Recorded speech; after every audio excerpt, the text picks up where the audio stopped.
제5장. 아나니아라 하는 사람이 그의 아내 삽비라와 더불어 소유를 팔아 그 값에서 얼마를 감춤해 그 아내도 알더라. 얼마만 가져다가 사도들의 발 앞에 두니 베드로가 이르되, 아나니아야, 어찌하여 사탄이 내 마음에 가득하여 내가 성령을 속이고 땅값 얼마를 감추었느냐? 땅이 그대로 있을 때에는 내 땅이 아니며 판회도 내 마음대로 할 수가 없더냐? 어찌하여 이 일을 내 마음에 두었느냐? 사람에게 거짓말한 것이 아니요 하나님께로다. 아나니아가 이 말을 듣고 엎드려져 혼이 떠나니 이 일을 듣는 사람이 다 크게 두려워하더라. 젊은 사람들이 일어나 시신을 싸서 메고 나가 장사하니라. 3시간쯤 지나 그의 아내가 그 일어난 일을 알지 못하고 들어오니 베드로가 이르되, 그 땅 판값이 이것뿐이냐? 내게 말하라. 예, 이것뿐이라. 너희가 어찌 함께 꾀하여 주의 영을 시험하려 하느냐? 보라, 네 남편을 장사하고 오는 사람들의 발이 문 앞에 이르렀으니 또 너를 메어 내가리라. 곧 그가 베드로의 발 앞에 엎드려져 혼이 떠나는지라. 젊은 사람들이 들어와 죽은 것을 보고 메어다가 그의 남편 곁에 장사하니 온 교회와 이 일을 듣는 사람들이 다 크게 두려워하니라.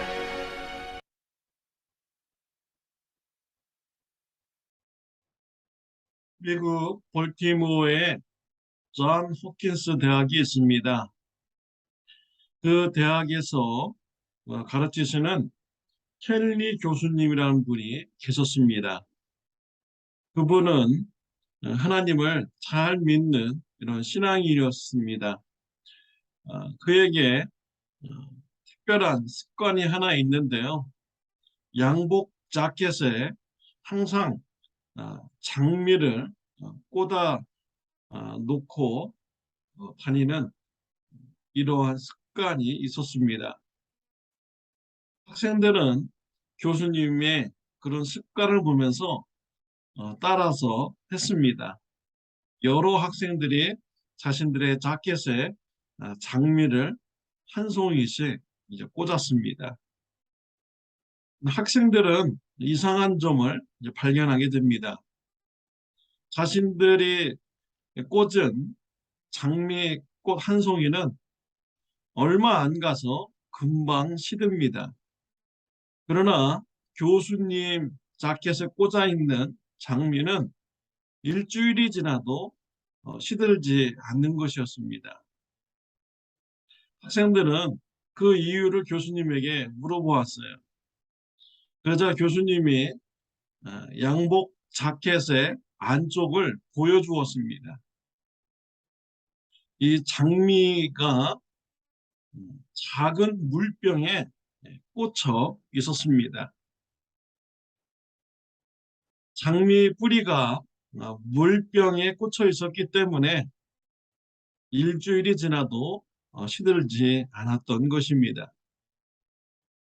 우리의 신앙도 그렇습니다. 우리의 신앙의 뿌리를 우리가 어디에 두어야겠습니까? 하나님께 신앙의 뿌리를 두는 저와 여러분들이 되시기를 바랍니다. 우리 신앙의 뿌리를 하나님께 둘 때 우리의 믿음이 잘 성장하고 건강한 신앙인이 될 수가 있습니다. 하나님을 두려워하며 존경하는 경외하는 신앙을 가지시기를 바랍니다. 시편 111편 10절 말씀에 보면은 여호와를 경외함이 지혜의 근본이라. 그의 계명을 지키는 자는 다 훌륭한 지각을 가진 자이니 여호와를 찬양함이 영원히 계속되리로다 라고 했습니다. 여호와를 경외함이 지식의 근본, 지혜의 근본이라고 했습니다. 또 하나님의 말씀을 지키는 자는 훌륭한 지각을 가진 자다라고 말씀을 하였습니다. 하나님을 두려워하며 존경하는 자가 지혜로운 삶을 살아갈 수가 있는 것입니다. 하나님을 두려워하며 존경하는, 하나님을 경외하는 삶을 살아가는 저와 여러분들이 되시기를 바랍니다. 오늘 본문 말씀에 보면은 하나님을 두려워하지 않는 자들이 나옵니다. 아나니아와 삽비라입니다. 아나니아와 삽비라는 하나님께 헌금을 하기로 결심하였습니다. 자신의 밭을 팔아서 하나님께 드리기로 결심하였습니다. 그가 왜 이와 같은 결심을 하게 되었을까요? 사도행전 4장에 보면은 바나바와 또 예루살렘 교인들 때문입니다. 바나바는 사이프러스 섬에서 온 유대인 이민자입니다.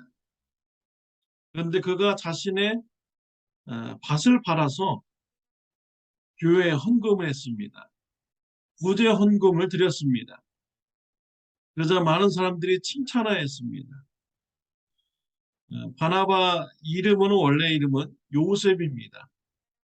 그런데 사람들이 그를 바나바라고 불렀습니다. 바나바는 위로의 아들이라는 뜻입니다. 사람들이 바나바의 그런 구제 헌금을 통해서 많은 위로를 받은 것이죠. 바나바를 칭찬하면서 새로운 좋은 이름을 붙여준 것입니다. 또 사도행전 4장에 보면은 예루살렘 교회의 여러 성도님들이 자신의 밭을 팔아가지고 교회의 헌금으로 드렸습니다. 부자하는 일에 쓰이게 하였습니다. 교회의 분위기가 이랬던 것이죠. 헌금을 하고 희생하는 이런 성도를 교회에서는 알아주었고 칭찬해 주었습니다. 이때 아나니아와 삽비라는 자신들도 밭을 팔아서 교회에 헌금하기로 결심을 한 것이죠. 밭을 팔아서 돈을 가지니 그들의 마음이 흔들렸습니다. 일부만이 헌금을 드리기로 하였습니다. 아나니아는 그 돈을 가지고 베드로에게 갔습니다. 헌금을 하였습니다. 베드로는요, 그 아나니아를 보고 말합니다. 3절과 4절에 보면 베드로가 이르되 아나니아야 어찌하여 사탄이 내 마음에 가득하여 네가 성령을 속이고 땅값 얼마를 감추었느냐. 땅이 그대로 있을 때에는 내 땅이 아니며 판 후에도 내 마음대로 할 수가 없더냐. 어찌하여 이 일을 내 마음에 두었느냐. 사람에게 거짓말한 것이 아니요 하나님께로다 라고 하였습니다. 베드로는 아나니아의 그런 행동을 꿰뚫어 보았습니다. 성령님께서 알려주신 것이죠. 그래서 왜 거짓말을 했느냐. 그 땅도 네 것이고 또 땅을 판 후에도 그 값이 네 것인데 왜 굳이 거짓말을 할 필요가 있느냐. 네가 성령 하나님을 속였다라고 아나니아의 본 마음을 지적하여 주었습니다. 그러자 아나니아가 그 자리에서 죽게 됩니다. 얼마 후에 그의 아내 삽비라도 왔습니다. 삽비라도 거짓말을 했습니다. 그러자 삽비라도 심판을 받아서 죽게 되었습니다. 아나니아와 삽비라 그들의 행동에 대해서 무엇이 문제입니까? 땅 판 값을 전부 드리지 못한 것이 문제입니까? 돈 문제인가요? 아닙니다. 그들이 성령 하나님을 속인 것이 문제인 것입니다. 차라리 베드로에게 나와서 정직하게 말하면 좋았잖아요. 거짓말 할 이유가 뭐가 있습니까? 내가 땅을 팔고 보니까 여기저기 쓸 일이 생각났습니다. 그래서 그것을 제하고 나머지 돈을 하나님께 바칩니다. 이렇게 정직하게 얘기해도 아무 문제 없는 것이죠. 이렇게 드려도 초대교회 교인들은 아나니아와 삽비라가 잘했다고 칭찬하여 줄 것입니다. 인정하여 줄 것입니다. 굳이 거짓말할 이유가 없었던 것이죠. 아나니아와 삽비라 그들이 한 이 행동은 정말 다른 성도님들보다 큰 희생의 그런 일이었습니다. 누가 자기 밭을 팔아가지고 하나님께 드릴 수가 있겠습니까? 그 중에 일부만 드려도 정말 잘한 일입니다. 큰 일을 한 자들인 것이죠. 그런데 문제는 돈 문제가 아니라 그들이 성령 하나님을 속인 것이 문제가 된 것입니다. 교회는요, 사람만이 있는 것이 아닙니다. 교회에는 성령 하나님이 함께 계십니다. 성령 하나님께서 교회의 머리 대신 예수님의 말씀이 생각나게 해주시고요. 예수님의 말씀에 순종하도록 이끌어 주시는 것입니다. 하나님은 교회를 통하여서 구원 사역을 이루어가기를 원하시는 분이 우리 하나님이십니다. 예수 그리스도의 피값으로 세워 주신 것이 바로 교회인 것이죠. 이 교회에 성령 하나님이 함께하여 주시고 있는 것입니다. 아나니아와 삽비라 이러한 점을 간과한 것입니다. 그들의 눈에만 보이는 것만 있는 것으로 그들이 생각을 한 것이죠. 거짓말을 해도 모두 다 속겠지 라고 이렇게 생각을 한 것입니다. 사람은 속일 수는 있어도 하나님은 속일 수가 없는 것이죠. 우리가 교회에서 신앙생활하는 거 하나님께서 보고 계시고 듣고 계십니다. 하나님께서 판단하시고 계십니다. 하나님이 우리와 함께 하고 있다는 이런 의식을 우리는 가져야 됩니다. 하나님을 두려워하는 마음으로 신앙생활을 해 나가야 되는 것이죠. 아나니아와 삽비라는 이러한 점을 간과한 것입니다. 하나님을 두려워하지 않았습니다. 하나님을 생각하지 않았습니다. 그들은 거짓말을 가볍게 생각하고 행동함으로써 하나님을 속이는 이러한 죄를 그들이 짓게 되었고 심판을 받게 된 것입니다. 교회에는 우리 성령 하나님이 함께 계십니다. 함께 역사해 주시고 있습니다. 성령 하나님이 보고 계십니다. 성령 하나님 앞에서 우리가 말하고 행동하는 것임을 알고 우리가 두려운 마음으로 또 하나님을 존경하는 마음으로 우리가 신앙생활을 우리가 해야겠습니다. 하나님께서는 이러한 교훈을 주시기 위해서 아나니아와 삽비라를 본보기로 심판하여 주신 것입니다. 교회에 성령 하나님이 함께 계시고 함께 동역하고 계시다는 것을 알려주기 위해서입니다. 또한 하나님을 두려워하고 존경하는 마음으로 신앙생활하는 제자가 되어야 함을 알려주기 위해서 아나니아와 삽비라를 심판하신 것이죠. 지금 예루살렘 교회는요, 교회가 막 탄생한 그 때입니다. 그때에 하나님은 아나니아와 삽비라의 사건을 통해서 신앙인들에게 교훈을 주는 것입니다. 우리가 자녀들을 키울 때 자녀들이 나쁜 짓을 하면 우리는 그 버릇이 더 이상 지속되지 못하게 하기 위해서 어렸을 때 매우 호되게 혼을 냅니다. 나쁜 버릇을 어렸을 때 혼내지 않으면은 나중에 커서 그 버릇이 계속됩니다. 큰 후에는요, 아무리 얘기해도 돌이키지 않습니다. 그때는 늦습니다.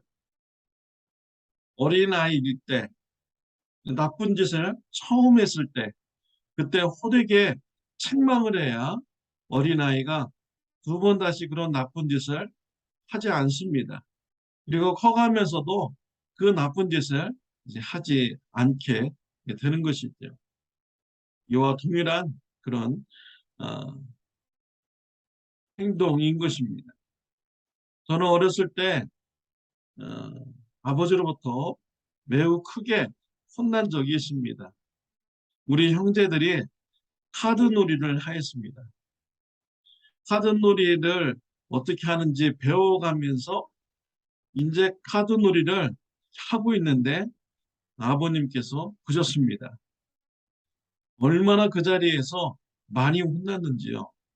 정말 눈물을 흘리면서 혼났습니다. 그 다음부터는요, 카드놀이는 손에도 대지 않았습니다. 카드놀이에 손을 대지 않으니까 카드놀이 할 방법도 모르는 것이죠. 그러니까 도박에도 그 근처에도 갈 수가 없는 것입니다. 그때 만약에 제가 혼나지 않았다면 어떻게 되었겠습니까? 카드놀이에 빠져서 재미가 들었을지도 모르죠. 그리고 또한 도박에 빠졌을지도 모릅니다. 어렸을 때 카드놀이에 대해서 크게 혼났기 때문에 도박 근처도 가지 않는 이런 좋은 삶의 행동을 가지게 된 것입니다. 이와 동일한 것이죠. 예루살렘 교회가 탄생이 되었습니다. 교회가 시작될 즈음입니다. 하나님께서는 올바른 교회의 모습을 가르치기 위해서 아나니아와 삽비라를 심판을 하신 것입니다.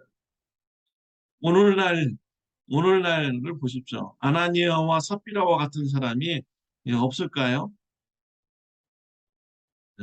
오늘날도 분명히 그런 사람이 있을 것입니다. 또 과거 2000년 역사 속에서도 기독교 역사 속에서도 수많은 아나니아와 삽비라 같은 사람들이 분명히 있었을 것입니다. 그러나 하나님은 그때그때 모두 다 그들을 심판하지 않았습니다. 그때 심판하였다면 어느 누가 교회에서 신앙생활을 할 수 있겠습니까? 아마 모두 다 도망을 갈 것입니다. 하나님께서는 하나님을 경외하지 않는 이런 신앙생활은 올바르지 않은 신앙생활이다 라는 것을 가르쳐 주기 위해서 아나니아와 삽비라와 같은 이런 심판을 행하신 것입니다. 우리는 아나니아와 삽비라와 같은 이런 말씀을 보면서 하나님을 경외하는 이런 신앙생활을 우리가 배워 나가야 되는 것입니다.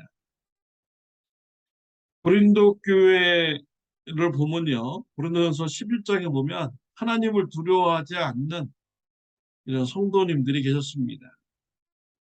그들은 주의 만찬을 대할 때 함부로 대했습니다. 주의 만찬을 통해서 자신들의 배를 배불리 먹고자 한 것이죠. 주의 만찬이 배불리 먹으라고 한 것입니까? 주의 만찬은 예수님의 희생의 피, 대속의 피를 우리가 기억하기 위해서 하는 것이죠. 또 예수님의 몸이 십자가에서 찢기심으로 우리의 죄가 용서받았다는 것을 기념하기 위해서 하는 것입니다. 그런데 고린도 교회의 일부 성도들은 주의 만찬을 함부로 대했습니다. 자신의 배를 채우려는 이런 욕심으로 주의 만찬을 대했죠. 그 결과 어떻게 되었습니까? 고린도전서 11장 29절 30절에 보면 주의 몸을 분별하지 못하고 먹고 마시는 자는 자기의 죄를 먹고 마시는 것입니다. 그러므로 너희 중에 약한 자와 병든 자가 많고 잠자는 자도 적지 아니하니라고 했습니다. 주의 만찬을 분별하지 못하고 먹는 자는 자신의 몸에 죄를 짓는 것이다. 그 죄의 심판으로서 병든 자가 생겼고 또 약한 자도 있고 죽은 자도 있다라고 사도 바울은 알려주고 있습니다. 하나님을 두려워하지 않고 함부로 신앙생활하는 것, 하나님께서 심판하신 것입니다. 고린도 교회에 이런 심판이 임했다고 사도 바울은 알려주고 있습니다. 또 성경 레위기 10장에 보면 아론의 아들 나답과 아비후가 나옵니다. 하나님께서 성막을 만드신 후에 아론과 그의 자녀들을 제사장으로 삼으셨습니다. 레위기에서 보면은 성막에 여러 기구들이 있고 또 분향단이 있습니다. 분향단에 불을 피울 때는 번제단에서 불을 가져와서 피우라고 하셨습니다. 아주 구체적으로 알려주셨죠. 그런데 나답과 아비후 그들은 이러한 하나님의 말씀에 대해서 가볍게 생각했습니다. 분향단을 피우는 불, 그냥 아무 불이나 갖다가 피우면 되지. 꼭 저 멀리 있는 번제단에 불을 가져다가 피워야 하나. 그들은 하나님의 말씀을 가볍게 여겼습니다. 그래서 아무 불이나 가져다가 성막에 들어가서 분향단 불을 피웠습니다. 하나님께서 심판하셨습니다. 물론 나답과 아비후가 심판받게 되었습니다. 왜 하나님께서 나답과 아비후를 이렇게 심판하셨습니까? 성막이 세워지고 이제 곧 성막의 그런 제사가 시작이 되는 이러한 시기였던 것이죠. 그 시기에 하나님을 무서워하지 않고 가볍게 자신의 마음대로 제사를 드리려는 이런 자가 있었기에 하나님께서는 나답과 아비후를 심판하신 것입니다. 하나님을 두려워하지 않고 존경하지 않는 이런 신앙의 자세가 잘못된 자세라는 것을 하나님께서는 가르쳐 주신 것입니다. 하나님을 경외하지 않는 자에게는 하나님께서 함께 하시지 않습니다. 심판이 있게 됩니다. 그러나 하나님을 경외하는 자에게는 하나님께서 축복하여 주십니다. 잠언서 14장 27절에 보면 여호와를 경외하는 것은 생명의 셈이니 사망의 그물에서 벗어나게 하느니라 라고 했습니다. 하나님을 경외하는 삶은 생명을 얻는다 라고 하였습니다. 이사야서 33장 6절에 보면 내 시대에 평안함이 있으며 구원과 지혜와 지식에 풍성할 것이며 여호와를 경외함이 내 보배니라 라고 했습니다. 여호와를 경외하는 것이 보배라고 했습니다. 여호와를 경외하는 자에게 평안함이 있고 구원과 지식이 풍성하게 될 것이다 라고 축복의 말씀을 주셨습니다. 또 시편 103편 13절에 보면 아버지가 자식을 긍휼히 여긴같이 여호와께서는 자기를 경외하는 자를 긍휼히 여기시나니 라고 했습니다. 하나님을 두려워하며 존경하는 신앙생활을 하는 자, 하나님께서는 그를 긍휼히 여겨주신다라고 했습니다. 불쌍히 여겨주신다라고 하였습니다. 구약성경에 보면 다윗이 나옵니다. 하나님의 마음에 합한 자인 것이죠. 하나님의 마음에 꼭 드는 자입니다. 그가 어떻게 하나님의 마음에 꼭 들었습니까? 죄를 지었을 때, 지적받았을 때 그는 겸손하게 하나님 앞에 회개하였습니다. 다윗은 하나님을 경외하는 자였습니다. 하나님을 무서워하며 존경하는 신앙을 가진 자가 바로 다윗이었습니다. 다윗이 죄를 지었습니다. 간음죄를 지었습니다. 우리아의 아내 바세바와 간음하였습니다. 간음죄를 은폐하기 위해서 우리아를 죽였습니다. 하나님께서 나단 선지자를 통해서 그 죄를 책망했습니다. 이때 다윗은 하나님을 두려워하며 무서워하며 그 자리에서 눈물을 흘리면서 회개하였습니다. 하나님을 두려워하고 존경하는 신앙을 가진 다윗을 하나님께서는 불쌍히 여기셨습니다. 죄를 지은 대가를 심판하시지만 다윗의 왕위를 하나님께서는 지켜주셨습니다. 심판의 대가로서, 죄의 대가로서 다윗과 바세바에서 태어난 아기가 병으로 인해서 죽게 되었습니다. 그러나 하나님은 다윗을 버리지 않았습니다. 불쌍히 여기셨습니다. 그래서 다윗의 왕위를 하나님께서 지켜주셨습니다. 시편 22편 23절 24절에 보면 여호와를 두려워하는 너희여 그를 찬송할지어다. 야곱의 모든 자손이여 그에게 영광을 돌릴지어다. 너희 이스라엘 모든 자손이여 그를 경외할지어다. 그는 곤고한 자의 곤고를 멸시하거나 싫어하지 아니하시며 그의 얼굴을 그에서 숨기지 아니하시고 그가 울부짖을 때 들으셨도다라고 했습니다. 하나님을 경외하는 자, 그 경외하는 자가요 곤고할 때 또 멸시당하고 다른 사람들로부터 싫어하는 이런 상태에 놓여졌을 때 그리고 하나님 앞에 와서 간구할 때 울부짖을 때 하나님께서는요 그를 들으셨도다라고 했습니다.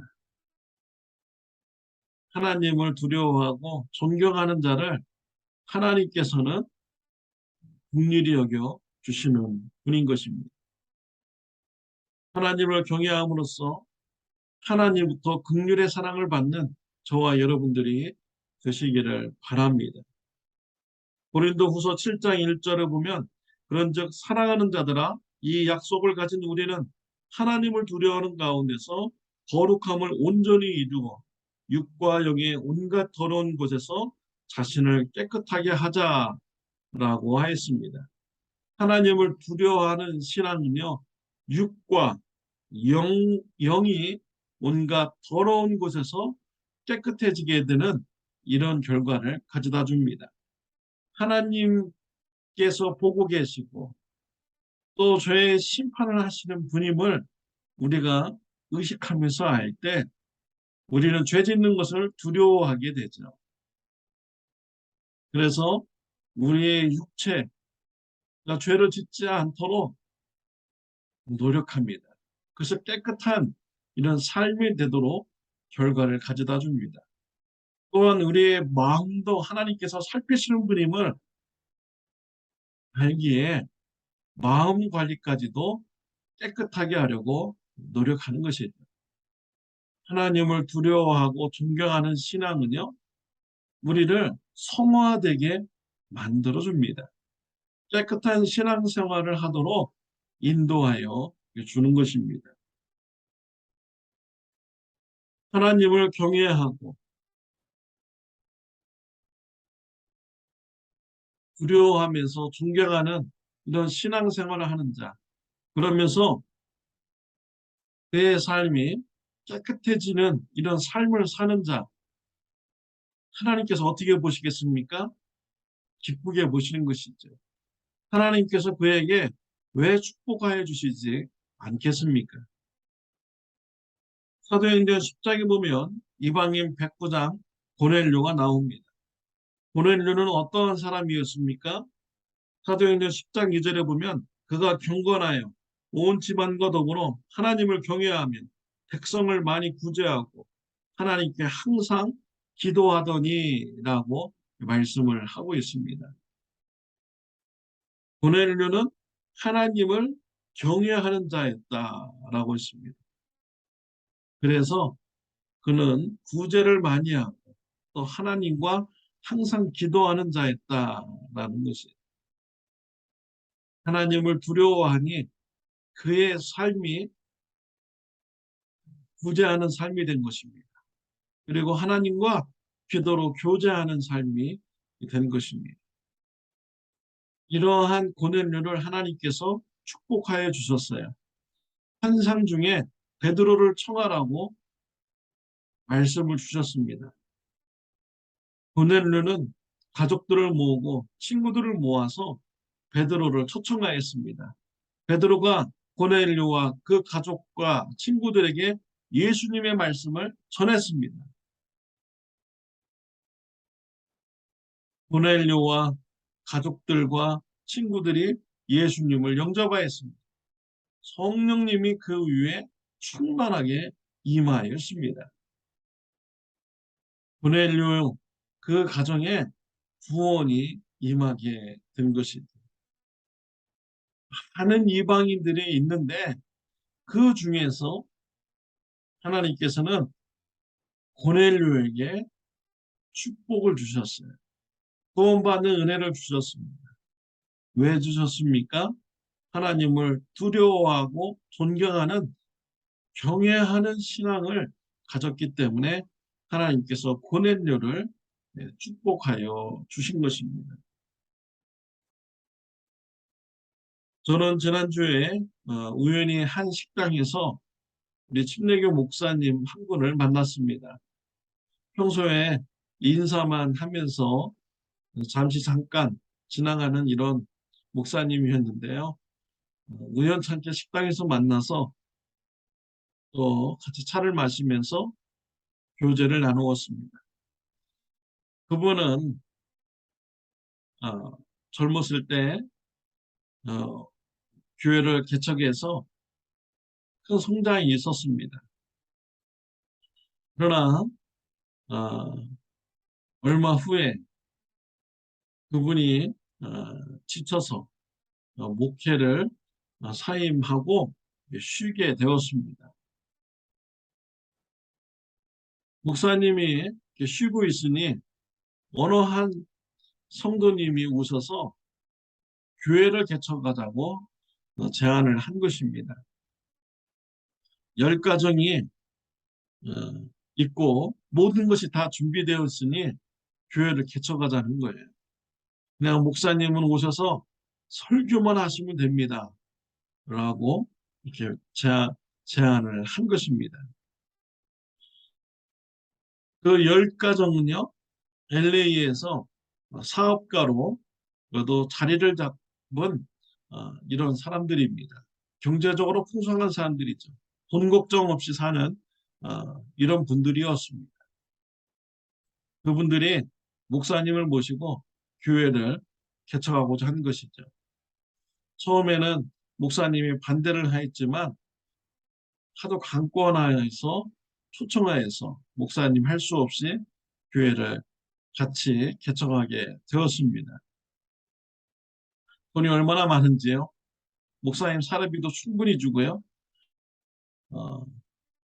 부교육자들도 또 이렇게 모시게 되어서 그분들도 사례비를 충분하게 주면서 교회를 개척하게 되었습니다. 그분들은 교회 개척에 돈을 많이 쏟아부었습니다. 돈으로 모든 것을 다 해결하려고 하는 이런 분들이었어요. 심지어 자신의 사업체에 일하시는 분들을 모두 교회에 이렇게 오게 하셨습니다. 그리고 또 자기의 그런 돈과 연관된 사람들은 또 다 교회로 이렇게 불러 이렇게 모았습니다. 그래서 금방 교회가 많은 성도님들로 구성하게 이게 된 것이죠. 목사님은 그분들을 보면서 이것은 올바른 신앙의 방법이 아닌데 라는 이런 생각을 가졌습니다. 돈으로 모든 것을 다 해결하려는 이러한 자세는 올바른 것이 아닌 것이죠. 하나님을 신뢰하며 하나님의 말씀대로 교회가 운영이 되며 교회의 사명을 감당하는 이런 교회가 되어야 가는 것입니다. 근데 그분들은 돈으로 모든 교회 일을 하는 것입니다. 교회를 비즈니스로 이렇게 보는 것이죠. 왜 그분들이 교회를 개척했다고 했을까요? 사회에서 어느 정도 자리 잡고 또 성공했습니다. 그런데 그들에게는 명예가 필요했던 것이죠. 인민사회에서 교회에서의 직분은 매우 명예로운 것입니다. 자신들이 교회를 개척해서 큰 교회를 이루었고 그 교회의 중직자이다 라고 이렇게 말할 때 사람들은 대단하게 쳐다보는 것이죠. 그분들은 그러한 명예를 원했던 것입니다. 목사님은 그런 것이 잘못되었다고 얘기를 하였지만 그들은 고칠 생각을 가지지 않았습니다. 하도 목사님이 권면을 하니까 그들은 그 목사님이 그런 소리가 싫어서 10가정이 모두 다 교회를 떠나게 되었습니다. 그분의 사업체와 관련된 사람도 다 빠져나갔습니다. 그분의 돈에 관련된 사람도 다 빠져나갔습니다. 목사님께 찾아와서 목사님, 제가 먹고 살려고 하니 어쩔 수가 없습니다. 저도 그분을 따라가야만이 제가 생계 유지를 할 수가 있습니다. 라고 하면서 따라 나갔습니다. 그분들과 돈으로 엮이지 않은 분들만 현재 교회에 남아서 신앙생활을 하고 있다라고 말해 주었습니다. 교회는요, 하나님의 구원 사역을 감당하는 것이 바로 교회인 것이죠. 하나님을 예배하고 말씀을 배우고 순종하고 성도님과 교제하면서 예수님의 복음이 땅끝까지 전파되도록 하는 그 구원의 사명을 감당하는 것이 바로 교회인 것입니다. 교회가 세상 명예를 주는 것이 아닙니다. 교회는 세상 친목단체가 아닙니다. 교회는 교양을 가르치는 이런 곳이 아닙니다. 교회 안에는 성령 하나님이 함께 계십니다. 성령 하나님께서 말씀을 가르쳐 주시고 생각나게 해 주셔서 하나님의 구원 사역을 이루어가게 하십니다. 하나님께서 성도님들의 하는 말을 다 듣고 계시고 또 행동을 다 보고 계십니다. 하나님 앞에서 우리가 신앙생활을 한다는 것을 우리는 잊지 말아야 되는 것입니다. 하나님을 두려워하고 존경하는 마음을 가지며 하나님의 원하시는 뜻대로 교회의 사명을 감당해가는 주님의 제자들이 다 되시기를 바랍니다. 누가복음 12장 4절 5절에 보면 우리 예수님께서 말씀을 하셨어요. 누구를 두려워할지를 말씀을 하셨습니다. 내가 내 친구 너에게 말하노니 몸을 죽이고 그 후에는 능히 더 못하는 자들을 두려워하지 말라. 마땅히 두려워할 자를 내가 너에게 보이리니 곧 죽인 후에 또한 지옥에 던져 넣는 권세 있는 그를 두려워하라. 내가 참으로 너에게 이르노니 그를 두려워하라 라고 하셨습니다. 사랑하는 성도 여러분, 누구를 두려워하고 있습니까? 권세자입니까? 여러분의 경제권을 쥐고 있는 사람입니까? 여러분의 자녀를 두려워하십니까? 여러분의 부모님을 두려워하십니까? 여러분의 이웃들을 두려워하십니까? 진정으로 두려워할 자들은, 진정으로 우리가 두려워할 분은 오직 하나님이십니다. 세상 사람들은 우리의 육체밖에 죽이지 못합니다. 그러나 하나님은 우리의 생명을 주관하시는 분입니다. 우리가 죽은 후에도 우리를 다시 부활시키시며 영생을 주십니다. 영과 벌과 상을 주시는 분이 우리 하나님이십니다. 예수님을 믿지 않는 자는 죽은 후에 하나님께서 영원한 벌을 주십니다. 지옥 불못에서 살도록 심판하십니다. 그러나 예수님을 영접한 자는 죽음 후에 부활하며 영생을 누리게 됩니다. 하나님 나라에서 하나님과 교제하며 부족함이 없이 영원한 삶을 살아가게 되는 것입니다. 누구를 두려워해야 됩니까? 하나님을 두려워하는 저와 여러분들이 되시기를 바랍니다. 교회 안에 사람만 있는 것이 아닙니다. 성령 하나님께서 함께 계십니다. 성령 하나님께서 보고 계십니다. 하나님을 두려워하며 존경하는, 경외하는 신앙생활을 하는 예수님의 제자가 되는 저와 여러분들이 되시기를 바랍니다. 기도드리겠습니다. 하나님 아버지 감사합니다. 오늘 말씀을 통하여서 하나님을 경외하는 신앙생활을 우리 같이 나누게 해주시니 감사합니다. 사람 두려워하지 않게 해주시고 하나님을 경외하는 신앙생활하게 하여 주옵소서. 하나님의 뜻을 이루어드리는 제자가 되게 하여 주옵소서. 예수님을 닮아가는 주님의 제자가 되게 하여 주옵소서. 하나님을 경외함으로 하나님으로부터 축복받는 주님의 제자들 다 되게 하여 주옵소서. 예수님의 이름으로 기도드렸습니다.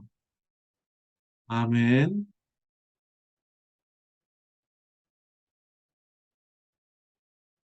네, 오늘은 일요일입니다. 코비드 환자분들이 많아서 영상 예배와 현장 예배를 병행하였습니다. 그래서 영상 예배로 이렇게 설교를 이렇게 전해드리게 되었습니다. 좋은 주일 오후가 되시기를 바랍니다.